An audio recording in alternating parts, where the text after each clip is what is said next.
কিভাবে সম্ভব? আসলে কি জানেন, বিপন্ন মানুষের পাশে শেষ পর্যন্ত মানুষই দাঁড়ায়। আলহামদুলিল্লাহ, আমার এই ভাইয়েরা স্বেচ্ছায় শ্রম দিয়ে এটা হবে ছোলা।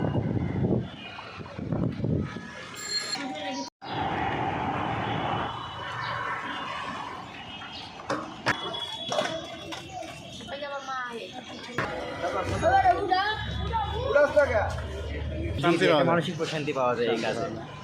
সামাজিক দায়বদ্ধতার জায়গা থেকে বলবো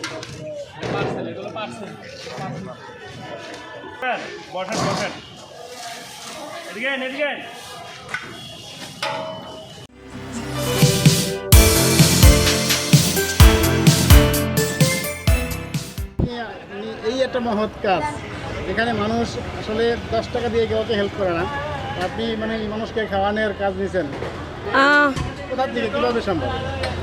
আসলে কি জানেন,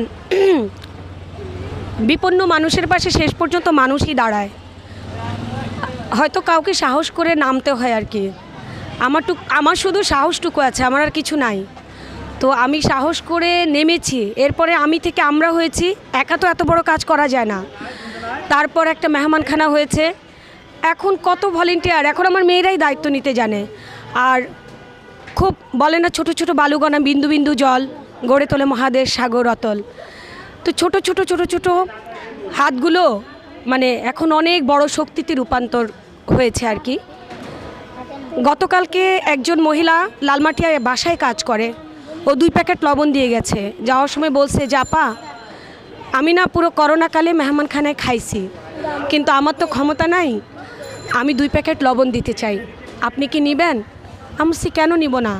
এখানে যদি 2 প্যাকেট লবণ না, কেউ যদি এসে একটা প্লেটও ধোয়, সেও মেহমানখানার মালিক। এই মেহমানখানাটা সবার। এই অল্প অল্প করেই আমাদের প্রতিদিন সংকট থাকে, কিন্তু হয়ে যায় কিভাবে যেন শেষ পর্যন্ত হয়ে যায়। ওই যে রিজিকের মালিক আল্লাহ, আল্লাহ যদি রিজিকের মালিক হয়, তাহলে এখানে যত মেহমান আসবেন তাদের রিজিক তো তিনিই দিবেন।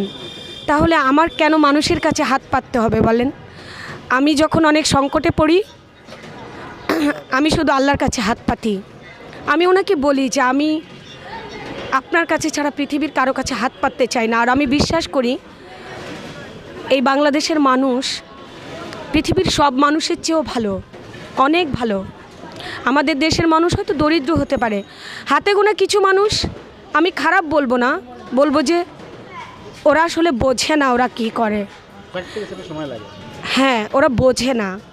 এই যে মারামারি হানাহানি, কেউ বলে যে আমি হিন্দু মারছি, কেউ বলে আমি মুসলমান মারছি, কেউ বলে আমি আওয়ামী লীগ মারছি, কেউ বলে বিএনপি মারছি, কেউ বলে জামাত মারছি।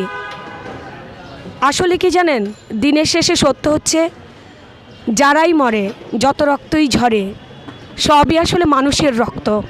দিন শেষে কোনো দল কি মরে? দিন শেষে কোনো ধর্ম কি মরে? মরে না তো, না মরে কিন্তু মানুষ। এটা ওরা বোঝে না, ওরা না মানে অনেক বোকা। তো আমার ধর্ম হিসেবে আমার রাসূল সাল্লাল্লাহু আলাইহি সাল্লাম নাকি বলেছিলেন যে হে প্রভু, তুমি তাদের জ্ঞান দাও, তুমি তাদের ক্ষমা করো। তা আমি তার উম্মত হিসাবে আমিও এটাই বলবো, হে প্রভু তুমি তাদের জ্ঞান দাও, তুমি তাদের ক্ষমা করো। ওরা মানুষকে মানুষ হিসাবে বিচার করুক, ধর্ম দিয়ে না, দল দিয়ে না। দল মত ধর্ম সব কিছুর ঊর্ধ্বে একটু মানুষকে ভাবার চেষ্টা করুক, তাহলে আমাদের এই দেশটা না সোনার দেশ হয়ে যাবে। আমি একটু আপনাকে পেয়ে দেখি আপু। আলহামদুলিল্লাহ, আপনি দোয়া করবেন আমার মেয়েরাও যেন অনেক ভালো মানুষ হইতে পারে। আমি আমার এই বিষটা শিক্ষিত করতেছেন, শুধু মানুষ না, মানুষের উপরে কেন থাকতে পারে? আমি ওদেরকে শুধু মানুষ করতে চাই ভাই। আমি চাই ওরা শুধু মানুষ হোক, মানুষকে ভালোবাসুক। ওরা কেউ ডাক্তার ইঞ্জিনিয়ার হোক, এদেশে ডাক্তার ইঞ্জিনিয়ার বড় বড় অফিসার অনেক আছে, মানুষের খুব অভাব। আর আমি চাই আমার বাচ্চাদের ক্ষুধা অনেক কম থাকুক। যাদের অনেক ক্ষুধা থাকে না, তাদের পেট ভরে কিন্তু চোখ ভরে না। ওরা খেতে খেতে খেতে খেতে পুরো দেশ খেয়ে ফেলে, মানচিত্র খেয়ে ফেলে, অন্যের ভাগেরটা খেয়ে ফেলে। আমার মেয়েদের ক্ষুধা কম থাকুক, আমার সন্তানরা শুধু মানুষ হোক, এটাই চাই। আপনি ভালো থাকবেন, আমাদের জন্য সবাই দোয়া করবেন। অনেক বড় হন, আপনার সাথে যদি কোনোভাবে আমি শরীক হতে পারি আপু, এই যে আপনি দাঁড়িয়ে আছেন এটাই শরিক হওয়া। ধন্য মনে করবো। এই যে শরিক হওয়া, আপনি দাঁড়িয়ে আছেন না, এটাই শরিক হওয়া। আর লাগবে না। ভালো থাকবেন। আসসালামু আলাইকুম। আসলে কি জানেন, বিপন্ন মানুষের পাশে শেষ পর্যন্ত মানুষই দাঁড়ায়। হয়তো কাউকে সাহস করে নামতে হয় আর কি। আমার শুধু সাহসটুকু আছে, আমার আর কিছু নাই।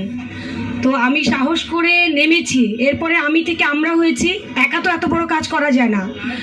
তারপর একটা মেহমানখানা হয়েছে, এখন কত ভলেন্টিয়ার, এখন আমার মেয়েরাই দায়িত্ব নিতে জানে। আর খুব বলে না, ছোট ছোট বালুগণা বিন্দু বিন্দু জল গড়ে তোলে মহাদেশ সাগর অতল। তো ছোট ছোট ছোট ছোট হাতগুলো মানে এখন অনেক বড় শক্তিতে রূপান্তর হয়েছে আর কি। গতকালকে একজন মহিলা লালমাটিয়ায় বাসায় কাজ করে, ও 2 প্যাকেট লবণ দিয়ে গেছে। যাওয়ার সময় বলছে যে আপা, আমি না পুরো করোনাকালে মেহমানখানায় খাইছি, কিন্তু আমার তো ক্ষমতা নাই, আমি 2 প্যাকেট লবণ দিতে চাই, আপনি কি নেবেন? আমি বলছি, কেন নিব না? এখানে যদি 2 প্যাকেট লবণ না, কেউ যদি এসে একটা প্লেটও ধোয়, সেও মেহমানখানার মালিক। এই মেহমানখানাটা সবার। এই অল্প অল্প করেই আমাদের প্রতিদিন সংকট থাকে, কিন্তু হয়ে যায় কিভাবে যেন শেষ পর্যন্ত হয়ে যায়। ওই যে রিজিকের মালিক আল্লাহ। আল্লাহ যদি রিজিকের মালিক হয়, তাহলে এখানে যত মেহমান আসবেন তাদের রিজিক তো তিনিই দিবেন। তাহলে আমার কেন মানুষের কাছে হাত পাততে হবে বলেন? আমি যখন অনেক সংকটে পড়ি, আমি শুধু আল্লাহর কাছে হাত পাতি। আমি ওনাকে বলি যে আমি আপনার কাছে ছাড়া পৃথিবীর কারো কাছে হাত পাততে চাই না। আর আমি বিশ্বাস করি এই বাংলাদেশের মানুষ পৃথিবীর সব মানুষের চেয়েও ভালো, অনেক ভালো। আমাদের দেশের মানুষ হয়তো দরিদ্র হতে পারে, হাতে গোনা কিছু মানুষ, আমি খারাপ বলবো না, বলবো যে ওরা আসলে বোঝে না ওরা কি করে। হ্যাঁ, ওরা বোঝে না।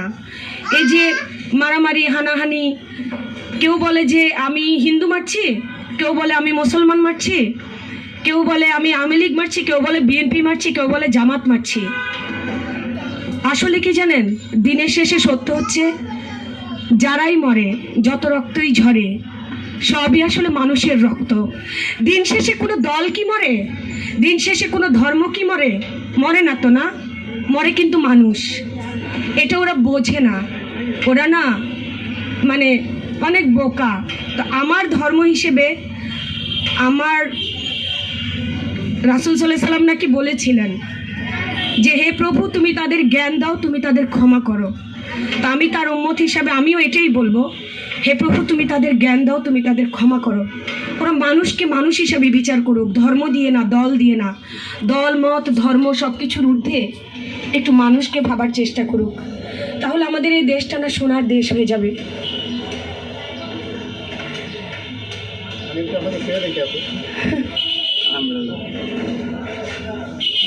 আপনি দোয়া করবেন আমার মেয়েরাও যেন অনেক ভালো মানুষ হইতে পারে। আমি আমার এই দেশটা, আমি ওদেরকে শুধু মানুষ করতে চাই ভাই। আমি চাই ওরা শুধু মানুষ হোক, মানুষকে ভালোবাসুক। ওরা কেউ ডাক্তার ইঞ্জিনিয়ার হোক, এদেশে ডাক্তার ইঞ্জিনিয়ার বড় বড় অফিসার অনেক আছে, মানুষের খুব অভাব। আর আমি চাই আমার বাচ্চাদের ক্ষুধা অনেক কম থাকুক। যাদের অনেক ক্ষুধা থাকে না, তাদের পেট ভরে কিন্তু চোখ ভরে না। ওরা খেতে খেতে খেতে খেতে পুরো দেশ খেয়ে ফেলে, মানচিত্র খেয়ে ফেলে, অন্যের ভাগেরটা খেয়ে ফেলে। আমার মেয়েদের ক্ষুধা কম থাকুক, আমার সন্তানরা শুধু মানুষ হোক, এটাই চাই। আপনি ভালো থাকবেন, আমাদের জন্য সবাই দোয়া করবেন। এই যে আপনি দাঁড়িয়ে আছেন, এটাই শরিক হওয়া। এই যে শরিক হওয়া, আপনি দাঁড়িয়ে আছেন না, এটাই শরিক হওয়া। আর লাগবে না। ভালো থাকবেন। আসসালামু আলাইকুম।